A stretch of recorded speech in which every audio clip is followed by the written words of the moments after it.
Statistics statistics कहाँ से पढ़ूं, मुझे कुछ नहीं समझ आ रहा। भाई चिंता क्या कर रहा है, एस मेहता इंस्टीट्यूट से पढ़ना, क्या भयंकर पढ़ाते हैं यार। Welcome to H math. Hello guys, so जो आज का हमारा टॉपिक है वो है इंट्रोडक्शन टू स्टैटिस्टिक्स। यहाँ पे हम स्टैटिस्टिक्स के बेसिक्स को बिल्कुल क्लियर करेंगे और उससे रिलेटेड जो जो ग्राफ्स हैं हम उन सबको आज पढ़ेंगे। तो चलो शुरू करें। सबसे पहले ये जान लेते हैं स्टैटिस्टिक्स होता क्या है। सो स्टैटिस्टिक्स होता है डेटा का कलेक्शन और उसका इंटरप्रिटेशन, उसको विजुअलाइज कैसे करते हैं वो पूरा स्टैटिस्टिक्स में आता है। कि जैसे कि सपोज कर लिया, हम ये तो जानते हैं कि हर वक्त हमारे हर 10 ईयर्स में सेंसस होते हैं, ठीक है। सेंसस के वक्त हम क्या करते हैं, डेटा कलेक्ट करते हैं। डेटा में क्या आता है कि सपोज कर लिया इंडिया की जो पॉपुलेशन एज पर 2011 सेंसस थी वो थी 1 to 1 करोड़, ठीक है, 121 करोड़। उसमें क्या हुआ, 121 करोड़ के लोगों के डेट ऑफ बर्थ है, उनके नाम है, तो ये क्या उनका डेटा इकट्ठा किया जा रहा है। फिर उसको ना एनालाइज किया जाता है, उसको प्रेजेंट किया जाता है, इंटरप्रेट किया जाता है। वो सारा काम जो होता है वो किसके अंडर आता है, वो हमारा स्टैटिस्टिक्स के अंडर आता है। जैसे आप क्रिकेट मैचेस देखते होंगे, कभी देखा है आपने, जब भी कोई भी प्लेयर आता है क्रीज पे नया, तो उसके पूरे डेटा वहां पे शो किया जाता है, उसके पूरे स्टैटिस्टिक्स वहां शो किए जाते हैं कि इसका एवरेज कितना है, ठीक है, इसका हाईएस्ट स्कोर कितना है। तो ये क्या, ये कंपैरिजन कैसे पॉसिबल हो रहा कि उसका हाईएस्ट स्कोर इतना है, क्योंकि उसने जितनी इनिंग्स खेली, उसने सपोज कर लिया 10 इनिंग्स खेली, तो 10 इनिंग्स में उसके रन्स को ना बिल्कुल देखा गया कि फर्स्ट इनिंग में उसका रन था 50, सेकंड इनिंग में था 70, ऐसे सारी 10 इनिंग्स में उसके रन को इकट्ठा किया गया और उसमें से निकाला गया कंपेयर करके कि सबसे हाईएस्ट जो स्कोर है उसका 120 है, सपोज कर लिया। तो वो 10 डेटा के अंदर उसका जो सबसे हाईएस्ट था वो 120 आया। तो क्या हुआ, पहले उसको कलेक्ट किया डेटा को और उसके बाद उसको क्या किया, विजुअलाइज किया, कंपेयर किया डेटा को आपस में और उससे जो मैक्सिमम था वो ले लिया, तो उसका हाईएस्ट स्कोर हो गया। तो वही स्टैटिस्टिक्स होता है। अब स्टैटिस्टिक्स के अंदर जो डेटा होता है नॉर्मली वो दो टाइप का होता है, एक होता है ग्रुप्ड डेटा और दूसरा होता है अनग्रुप्ड डेटा। फर्क क्या दोनों में, ग्रुप्ड डेटा और अनग्रुप्ड डेटा में फर्क क्या है? ग्रुप्ड और अनग्रुप्ड में फर्क इतना सा है कि जैसे कि सपोज कर ले, एक एग्जांपल लेते हैं कि एक क्लास में आप क्लास टीचर एक टेस्ट लेते हो, ठीक है। अब 5 स्टूडेंट्स हैं, उनके स्टूडेंट्स के मार्क्स आते हैं, सपोज कर लिया एक क्या है, राम क्या है 30, ठीक है, मोहन क्या है 45, ये सारा कुछ आउट ऑफ 50 चल रहा है, राइट। देन हमारे पास श्याम था, उसके आए 42, राइट। रेखा के हमारे जो आए वो मार्क्स आए 30, ठीक है, और हमारे पास जो अनिकेत था उसके मार्क्स आ गए 42। सो ये जो इनिशियली हमने मार्क्स इकट्ठे किए ये तो है पूरा उसका, यहाँ पे ग्रुपिंग नहीं की अभी, ये अनग्रुप्ड डेटा है। ये क्या है, ये अनग्रुप्ड डेटा मतलब ये आपका रो डेटा है। कैसा डेटा है, रो डेटा है, मतलब ये कच्चा डेटा अभी उठाया। अब उसको ग्रुपिंग कैसे करेंगे, हम कर देंगे कि भाई 30 मार्क्स वाले स्टूडेंट्स कितने, 2 हैं, राम के हैं और रेखा के हैं, ठीक है। देन 42 मार्क्स वाले देखेंगे, भाई 42 मार्क्स वाले 2 जने हैं, भाई कौन कौन, श्याम है और अनिकेत है। और देन देखेंगे कि भाई ये जो मोहन है वो 45 वाला एक ही है, ठीक है। सो ये क्या की, ग्रुपिंग की है कि 30 मार्क्स वालों को एक साथ रख दिया, 42 मार्क्स वालों को एक साथ रख दिया, 45 वालों को एक साथ रख दिया, तो ये क्या हुई, ग्रुपिंग हुई। तो इसको क्या बोलते हैं, ग्रुप्ड डेटा, राइट। रो डेटा उसको ग्रुपिंग कर दो, वो कैसा बन जाएगा, ग्रुप्ड डेटा। सो अनग्रुप्ड से ग्रुप्ड बन जाता है, यही फर्क है ग्रुप्ड और अनग्रुप्ड डेटा में, ठीक है। अब जो ग्रुप्ड डेटा होता है नॉर्मली हम जो पढ़ते हैं वो रो डेटा का हमें कोई मतलब नहीं होता, हम उसको ग्रुपिंग करते हैं। और ग्रुप डेटा दो टाइप से होते हैं, एक होता है डिस्क्रीट और दूसरा होता है कंटिन्यू। डिस्क्रीट को हम कैटेगरिकल डेटा भी बोलते हैं, क्या बोलते हैं, कैटेगोरिकल डेटा, राइट। सो यहाँ पे आप एक फ्लो डायग्राम देख पाएंगे, data then grouped and ungrouped data, then group data is being divided into discrete and continuous data. अभी डिस्क्रीट डेटा और कॉन्टिन्यूस डेटा होते क्या हैं ये आगे अभी कुछ टाइम बाद आप देखेंगे। तो सबसे पहले हम देखते हैं कि जब आपको स्टैटिस्टिक्स पता लग गई, डेटा आपके पास आ गया, डेटा आपको पता है कि अब आपके पास रो डेटा आ गया। अब मेन हमारा इंटरेस्ट ये नहीं है कि सिर्फ डेटा इकट्ठा करके रख दे, हमारा इंटरेस्ट है कि उस डेटा को इंटरप्रेट भी करना, हमें उससे कुछ कुछ इन्फॉर्मेशन निकालनी, एक्सट्रैक्ट करके रखनी है। जैसे जो प्लेयर वाला बताया था उसमें हाईएस्ट स्कोर, तो वो क्या था, पहले उसका डेटा इकट्ठा किया गया कि उसके 10 इनिंग्स में रन्स को देखा गया, सारे रन्स एक साथ रख दिए गए, तो वो डेटा था, वो कैसा डेटा था, रो डेटा था। उसके बाद उसको क्या किया उन्होंने, उसको एक इंफॉर्मेशन वहां से निकाली, क्या निकाली, हाईएस्ट स्कोर। वो क्या निकाली, हाईएस्ट स्कोर, वो एक इंफॉर्मेशन बाहर निकली है, ठीक है। तो वो इंफॉर्मेशन निकली आफ्टर विजुअलाइजेशन ऑफ डेटा। ठीक है। सो उसके लिए बहुत सारे ग्राफ्स यूज करते हैं, कुछ जो नॉर्मल ग्राफ्स हम इस लेवल पे पढ़ते हैं वो आपको हम बताऊंगा आज, और उन्हीं के थ्रू जो डेटा होता है उसकी इंफॉर्मेशन निकलती है। सबसे पहला जो ग्राफ है वो है bar graph. Actually bar graph होता क्या है? बार ग्राफ बिल्कुल ही सिंपल चीज है। पहली चीज तो ये यूज किसके लिए किया जाता है? कैटेगरिकल डेटा के लिए। किस टाइप के डेटा के लिए यूज किया जाता है? कैटेगरिकल डेटा के लिए। और कैटेगरिकल डेटा, और दूसरा क्या नाम दे सकते हैं इसको? Discrete data. Discrete data. Categorical data कैसा हुआ, मतलब कैसा दिखेगा? जैसे कि सपोज कर लिया आप एक सर्वे क्रिएट कर रहे हैं ना, सर्वे दिया आपने, स्मोकिंग का सर्वे किया, तो देखा कि आपने ना एक कम्युनिटी में जाके सर्वे किया, वहां पे 100 लोग थे, आप ही सबसे पूछते हैं डू यू स्मोक, यस और नो, दो ही जवाब आएंगे, यस और नो, दो ही जवाब आएंगे। डू यू स्मोक सबसे 100 का कर लिया, सपोज कर लिया वहां पे यस वाले हमें 5 ही मिले और 95 लोग हमें नो वाले मिले, तो हमने क्या किया, हमें ये पता लग गया कि इंफॉर्मेशन मिल गई सबसे, yes yes yes, no no no no, ऐसा सबसे 100 का देख लिया, और फिर वो था अनग्रुप्ड, उसको ग्रुपिंग कर दी कि यस वाले भाई 5 आए, नो वाले 95 आए। उसके बाद कंपैरिजन कर लिया कि स्मोकिंग करने वाले तो कम है, नहीं करने वाले ज्यादा है। और इस डेटा को जो रिप्रेजेंट किया गया वो किससे रिप्रेजेंट किया जाएगा? बार ग्राफ से, क्योंकि ये डेटा कैसा है? कैटेगरिकल डेटा है, दो कैटेगरी में बांट दिया, यस और नो, यस और नो, ठीक है। और ये जो 5 और 95 ये क्या, इनकी फ्रीक्वेंसीज है, क्या है? उस डेटा की फ्रीक्वेंसीज है, क्या है? फ्रीक्वेंसीज है। नो, यस की 5 फ्रीक्वेंसी है, नो की 95 फ्रीक्वेंसी है, मतलब उसकी वो क्या दे रहा है? उसके नंबर दे रहा है कि यस वाले कितने और नो वाले कितने हैं, ठीक है। सो बार ग्राफ आपको पता लगाओ। एक्चुअली बनाएंगे कैसे ये बार ग्राफ? तो नॉर्मली क्या होता है कि हम दो एक्सिस लेते हैं, एक होता है हमारे पास एक्स एक्सिस और एक होता है वाई एक्सिस, ठीक है। ये हमारा एक्स एक्सिस है और ये वाई एक्सिस है, ठीक है।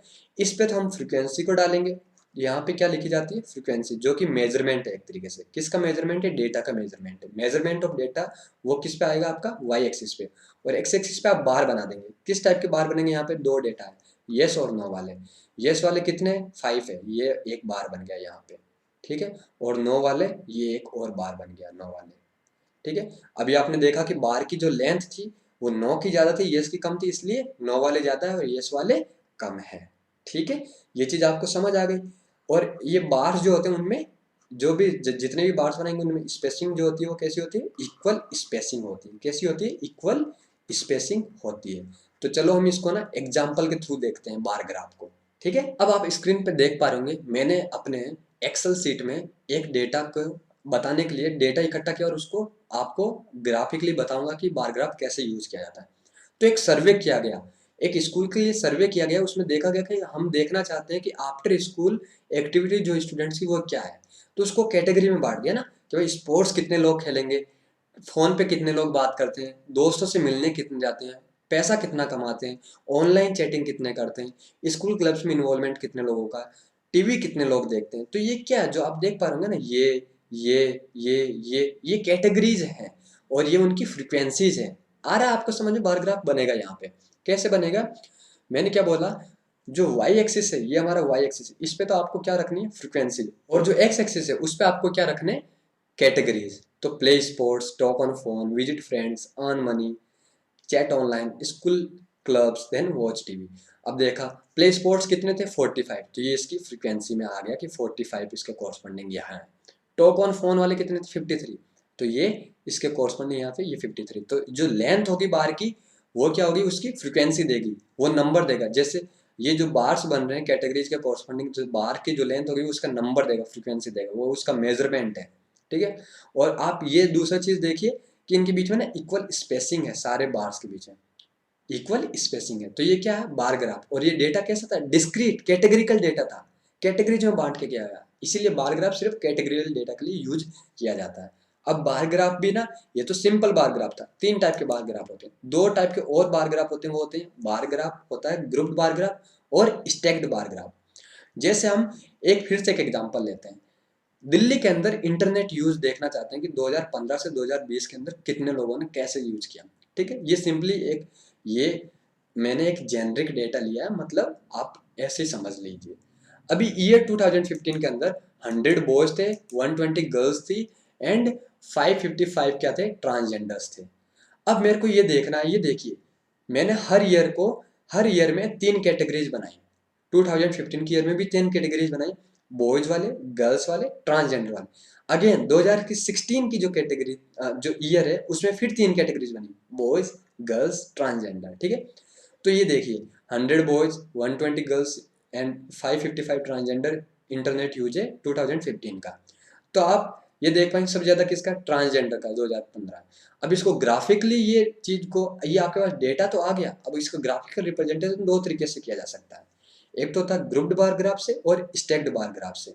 ग्रुपिंग यहाँ क्यों करनी पड़ेगी, क्योंकि यहाँ जो कैटेगरीज हैं, अगर एक ही कैटेगरी होती तो हम क्या करते, उसको सिंपल बार ग्राफ से कर देते। यहाँ कैटेगरीज कितनी है, एक ईयर के अंदर 3 कैटेगरीज है। अगर 2015 में सिर्फ बॉयज होते, 2016 के अंदर भी सिर्फ बॉयज होते, तो हम सिर्फ वो सिंपल बार ग्राफ बना देते। लेकिन यहाँ पे सिर्फ एक ईयर में 3 कैटेगरीज आ गई, बॉयज, गर्ल्स एंड ट्रांसजेंडर। तो इसके लिए हमें ग्रुप बार ग्राफ या फिर स्टैक्ड बार ग्राफ यूज करना पड़ेगा। दोनों की अपनी अपनी इंपॉर्टेंस है। जैसे इस डेटा के लिए ग्रुप बार ग्राफ हमने ये बनाया, ये देखिए ग्रुप बार ग्राफ यहाँ है। ठीक है, सो इसमें देखिए कि 2015 के ईयर में हमने बना दिया, ये हमने ये देख लिया कि जो ये ब्लू कलर है वो बॉयज के लिए है, और जो ये ऑरेंज कलर है वो गर्ल्स के लिए, और जो ग्रे कलर है वो ट्रांसजेंडर के लिए। तो 2015 में यहाँ से आपको पता लग जाएगा, कंपैरिजन किया डेटा का, सबसे ज़्यादा बार की लेंथ सबसे ज़्यादा किसके लिए, ट्रांसजेंडर के लिए। फिर सेकंड नंबर किसके, गर्ल्स के लिए। थर्ड नंबर किससे, बॉयज के लिए। इसका मतलब 2015 में इंटरनेट यूज सबसे ज़्यादा किसने किया, ट्रांसजेंडर ने, फिर किसने किया, गर्ल्स ने, और फिर किसने किया, बॉयज ने। ठीक है, ये आप देख पा रहे होंगे, ट्रांसजेंडर का सबसे ज़्यादा था, गर्ल्स का उससे कम, बॉयज का उससे कम। ठीक है, ये तो था, ये इस तरीके से सबका बना दिया। ठीक है, अब ये सिंस ये कैटेगरिकल डेटा, ये तो ये बार ग्राफ बना। अब ये स्टैक्ड बार ग्राफ क्या होगा कि जब आप देखना चाहते हैं कि भाई 2015 के अंदर टोटल इंटरनेट यूज करने वाले लोग कितने थे, और उसी के अंदर साइमल्टेनियसली आप ये भी देखना चाहते हैं बॉयज कितने थे, गर्ल्स कितने थे, और ट्रांसजेंडर कितने थे, तो उसके लिए हमें स्टैक्ड बार ग्राफ यूज में आता है। तो ये देखिए, ये जो ब्लू कलर है ये बॉयज है, ये जो ऑरेंज कलर है वो गर्ल्स है, और ग्रे कलर ट्रांसजेंडर के लिए। तो ये जो बार की लेंथ है टोटल, ये जो टोटल लेंथ है वो किसके लिए दे रहा है 2015 में, टोटल इंटरनेट यूज आ रहा है, वो 775 बन रहा है। आप ये देखिए, तीनों को ऐड करेंगे 100, 120 एंड 555 का, तो आपके पास जो बनेगा वो 775 बनेगा, और वही बन रहा है, ये टोटल होल बन गया। और देन ये जो इसका पार्ट है, ये बॉयज का, ये गर्ल्स का, और ये देख लिया कि भाई टोटल इतना था, और टोटल में भी सबसे ज्यादा किसका था, ट्रांसजेंडर का था। तो इससे क्या होगा, आप रेशियो निकाल सकते हैं, एक्चुअली आप रेशियो निकाल सकते हैं कि भाई ट्रांसजेंडर का जो था वो ट्रांसजेंडर का होल के साथ रेशियो सबसे ज्यादा था, ट्रांसजेंडर का होल के साथ रेशियो सबसे ज्यादा था। ये स्टैक्ड बार ग्राफ से आपको मिल जाएगा। ठीक है, अब आगे बढ़ते हैं। अब आता है आपका हिस्टोग्राम। हिस्टोग्राम में क्या है, ये भी एक तरीके से आपका जैसे बार ग्राफ है वैसे ही हिस्टोग्राम आता है, लेकिन हिस्टोग्राम यूज किया जाता है किसके लिए किया जाता है, कंटिन्यूअस डेटा के लिए। किस टाइप के डेटा के लिए यूज किया जाता है, कॉन्टिन्यूस डेटा के लिए। यहाँ पे कैटेगरिकल डेटा के लिए। कॉन्टिन्यूस डेटा किस टाइप के होते हैं, कैटेगरिकल आपको पता लगी, कॉन्टिन्यूस कैसे, जैसे आपकी हाइट। तो ये बताइए, क्या हाइट सिर्फ ऐसे ही हो सकती है 152 या फिर 153, ऐसे कुछ नहीं, ये हो सकती है 152.1 सेंटीमीटर भी हो सकती है, किसी की 152.5 सेंटीमीटर। तो एक तरीके से ये क्या हो रहा है कि भाई 152 और 153 के बीच में भी लोग हैं जिनकी हाइट्स हैं, तो आपको ना कॉन्टिन्यूटी रखनी पड़ेगी, ये कॉन्टिन्यूस डेटा है, तो आपको इंटरवल्स बनानी पड़ेंगी कि भाई 155 से 155 सेंटीमीटर वाले लोग इतने हैं, तो मतलब यहाँ 155 से 155 वाले लोग इतने, मतलब आप इंटरवल्स बना रहे हैं, क्लास इंटरवल्स बना रहे हैं, तो वो कॉन्टिन्यूस डेटा में आता है। ठीक है, तो इसको हम एग्जाम्पल के थ्रू देखते हैं। अब ये देखिए, आप एग्जाम्पल देखते हैं, ये फिर एक्सेल में मैंने ग्राफ बनाया हिस्टोग्राम का। ये देखिए यहाँ पे क्या आ रहा कि हम ये देखना चाह रहे हैं कि बाय एज कितने लोग डेली एक्सरसाइज में इन्वॉल्व हो रहे हैं, स्पोर्ट्स या फिर डेली एक्सरसाइज कर रहे हैं। तो ये देखा गया कि 16 से 24 में 62% लोग हैं। ठीक है, इस एज में अगर 100 लोग हैं तो उनमें से 62 लोग स्पोर्ट्स और एक्सरसाइज में इन्वॉल्व हैं। 25 से 34 में देखेगा 43% ये, और ये देखिए हर एज में आपको परसेंटेज मिल जा रहा है। ठीक है, अब आप ये देखेंगे जब इसके कॉरस्पॉन्डिंग ये मैंने रिप्रेजेंट किया, ये इस टाइप से रिप्रेजेंटेशन हुआ है, राइट। ये तो 16 से 24, 25 से 35, 34, 35 से 4, तो आप देखेंगे कि ये है हिस्टोग्राम। लेकिन आप ऐसे तो कंफ्यूज हो सकते हैं कि यार इनमें तो बार्स बन रहे हैं और इनमें इक्वल स्पेसिंग भी है। ठीक है, तो एक्चुअली आपको कंफ्यूज नहीं हो रहा, लेकिन ये देखिए आप इंटरवल्स की बात कर रहे हैं, यहाँ पे इंटरवल्स हैं, कंटिन्यूस डेटा है। एक्स एक्सिस पे हम क्या रखते हैं, डेटा रखते हैं, वाई एक्सिस पे उसकी फ्रीक्वेंसी। तो डेटा हमारा यहाँ पे कैटेगरिकल नहीं है, यहाँ पे कॉन्टिन्यूस डेटा हम क्लास इंटरवल्स में ले लें। इसीलिए क्या करते हैं हम, थोड़ा इसको स्पेसिफिक बनाने के लिए हम इस टाइप से करते हैं। तो आपने ऊपर देखा होगा वो 16 से 24 था, फिर 25 से 34 था, लेकिन हमने क्या किया, अब इसको कॉन्टिन्यूस बनाने के लिए 16 से 24 देन 24 से 34। तो जो फर्स्ट वाला कैटेगरी है उसमें आ गया कि भाई उन लोगों की एज जिनकी 16 या 16 से ज़्यादा है लेकिन 24 से कम है, उनमें जो स्पोर्ट्स या एक्सरसाइज करते हैं वो 62% करते हैं। लेकिन जो 24 जिनकी एज है 24 या 24 से ज़्यादा बट लेस देन 34 वो 43% है, ऐसे बढ़ता जाएगा। तो इसको जब रिप्रेजेंट करेंगे तो आप देखेंगे कि जो बार्स थे वो साइड बाय साइड प्लेस हो गए। हिस्टोग्राम में यही होता है कि जो बार्स होते हैं वो साइड बाय साइड प्लेस हो जाते हैं, ठीक है, उनमें स्पेसिंग नहीं होती है। तो ये देख पा रहे होंगे आप, 16 से 24 वालों का ये वाला है, देन 24 से 34 वालों का ये, और ये सारे एक साथ रखे गए। तो आप यहाँ कंपेयर कर सकते हैं कि भाई जो बार की जो लेंथ है वो इसके अंदर 16 से 24 वाले जो कैटेगरी है उसमें सबसे ज़्यादा, मतलब 16 जिनकी एज 16 या 16 से ज़्यादा बट लेस देन 24 है, वो वाले लोग सबसे ज़्यादा स्पोर्ट्स एक्सरसाइज में इन्वॉल्व हैं। तो हिस्टोग्राम का ये यूज आता है कंटिन्यूस डेटा का। जब आप विजुअलाइजेशन करना चाहते हैं, उससे कुछ इन्फॉर्मेशन एक्सट्रैक्ट करना चाहते हैं, तो आप ये हिस्टोग्राम यूज करेंगे, और कैटेगरिकल के लिए आप बार ग्राफ यूज करेंगे, ठीक है। अब तीसरी कैटेगरी आती है पाई चार्ट्स, उसको देखते हैं। अब आप स्क्रीन पे देख पा रहे होंगे कि ये पाई चार्ट है। सो पाई चार्ट एक्चुअली ये थर्ड टाइप का कैटेगरी है जो कि किस डेटा के लिए यूज किया जाता है, कैटेगरिकल डेटा के लिए यूज किया जाता है। किस टाइप के डेटा के लिए, कैटेगरिकल डेटा के लिए ही अगेन इसको यूज किया जाता है, कॉन्टिन्यूस डेटा के लिए नहीं। कॉन्टिन्यूस के लिए सिर्फ हम हिस्टोग्राम यूज कर रहे हैं यहाँ पे। अब पाई चार्ट, फिर तो कैटेगरिकल के लिए बार ग्राफ भी यूज किया जा रहा है और पाई चार्ट भी। डिफरेंस क्या है, डिफरेंस ये है कि जब आप परसेंटेज देखना चाहते हैं, है ना, परसेंटेज कि भाई एक कैटेगरी का टोटल के साथ कितना परसेंटेज है, टोटल में से कितना परसेंटेज यहाँ यूज है, तो परसेंटेज की जब बात आती है तो हम किसका यूज करते हैं, पाई चार्ट्स का यूज करते हैं। तो जैसे एक एग्जांपल लिया कि what is your favourite fruit, तो कैटेगरी बना दी कि बनाना वाले एक तरफ, पाइनएप्पल वाले एक तरफ, ऑरेंज वाले एक तरफ, ग्रेप्स वाले एक तरफ और पीच वाले एक तरफ, ठीक है। अब देखा कि 100 लोग थे तो 30 लोग तो बनाना वाले थे, 20 लोग ये किसके थे, पाइनएप्पल वाले, 13 ऑरेंज वाले, 27 ग्रेप्स वाले और 10 पीच वाले। तो ये परसेंटेज की फॉर्म में उनको लिख दिया। आया आपको समझ में? अच्छा, अब ये आप सोच रहे होंगे ये परसेंटेज निकल कैसे रहा है, तो सिंपल सी चीज़ है। परसेंटेज अगर आपको निकालना है किसी भी चीज़ का, तो सबसे पहले आप क्या करना है, आपको पता है परसेंटेज तो जितना आपका एक्स है, ठीक है, और ये टोटल है, ये एक्स में एक पार्ट ले रहा हूँ, वो टोटल का एक्स बाई टोटल इंटू 100 कर दीजिए, आपको क्या मिल जाएगा, उसका परसेंटेज मिल जाएगा, ठीक है। और उस परसेंटेज को, लेकिन यहाँ पे वो परसेंटेज कैसे रिप्रेजेंट, अगर ये 30% है तो ये एक डिग्री के फॉर्म के हिसाब से, तो आप देखेंगे कि यहाँ 360 डिग्री 100% के कॉरस्पॉन्डिंग है, ठीक है, 100% के कॉरस्पॉन्डिंग है। तो 30% के कॉरस्पॉन्डिंग कितना डिग्री होगा वो तो आपको देखना पड़ेगा। जब 100 के कॉरस्पॉन्डिंग आपका 360 है, सो तो आपका 30 के कॉरस्पॉन्डिंग कितना होगा, 360/100 इंटू 30, ठीक है, ये आपका उतना डिग्री आ जाएगा। क्लियर है आपको यहाँ से, कोई डाउट यहाँ पे? सो ये आपका कितना आएगा, 108 डिग्री। सो 108 डिग्री यहाँ पे आपका बनाना का जो बनाना वाला जो कैटेगरी, उसका जो यहाँ डिग्री बन रहा है वो कितना बन रहा है, 108 डिग्री। सो ये डिग्री, ये एक तरीके से डिग्री आपको आनी चाहिए, क्योंकि आप डिग्री आपको पता होगी जब भी तो आप एक सर्कल में आप रख पाएंगे कि कितना परसेंटेज वाला ये है, ठीक है। तो ये सिंपल था, पाई चार्ट वाला कुछ भी नहीं है, परसेंटेज के लिए आप पाई चार्ट यूज करते हैं। और एक्चुअली मैं ये चीज़ें इसलिए बता रहा हूँ आपको, कॉम्पिटिटिव एग्जाम्स में क्या सिंपली ग्राफ दे देंगे और आपसे उससे ना कुछ इन्फॉर्मेशन निकालने के लिए बोल देंगे, तो ये एग्जामिनेशन पॉइंट ऑफ व्यू से बहुत इंपॉर्टेंट है। चलो पाई चार्ट पे एग्जाम्पल देखते हैं। देख पा रहे होंगे पाई चार्ट का हमने देखा है, तो आपने एक दोस्तों के साथ सर्वे किया, उसमें पता लगा है कि आपके दोस्त कॉमेडी मूवीज कितने लोग देखते हैं, एक्शन मूवीज कितने देखते हैं, रोमांटिक मूवीज कितने देखते हैं, ड्रामा और थ्रिलर कितने कितने लोग देखते हैं। तो आपने देखा 20 लोगों के साथ सर्वे किया, 4 लोग कॉमेडी वाले थे, 5 एक्शन वाले थे, ठीक है, 6 रोमांटिक वाले थे, 1 ड्रामा मूवी वाला और 4 थ्रिलर वाले। तो आप इसको ना परसेंटेज की फॉर्म में रिप्रेजेंट करना चाहते हैं, विजुअलाइज करना चाहते हैं, तो आपको क्या यूज करना पड़ेगा, पाई चार्ट। तो ये देखिए 4 कॉमेडी वाले, टोटल का कितना परसेंटेज होगा, 4/20 इंटू 100 कितना आएगा वो आपका 20%। तो कॉमेडी का ये देखिए 20%, राइट। सो इस तरीके से सबके परसेंटेज निकाल के आपको यहाँ रिप्रेजेंट कर दीजिए। तो आपको यहाँ सबसे इजीली पाई चार्ट से इन्फॉर्मेशन मिल जाएगी कि सबसे ज़्यादा कितना 25% किसका है, एक्शन मूवीज का, मतलब एक्शन मूवीज सबसे ज़्यादा लोग देखते हैं।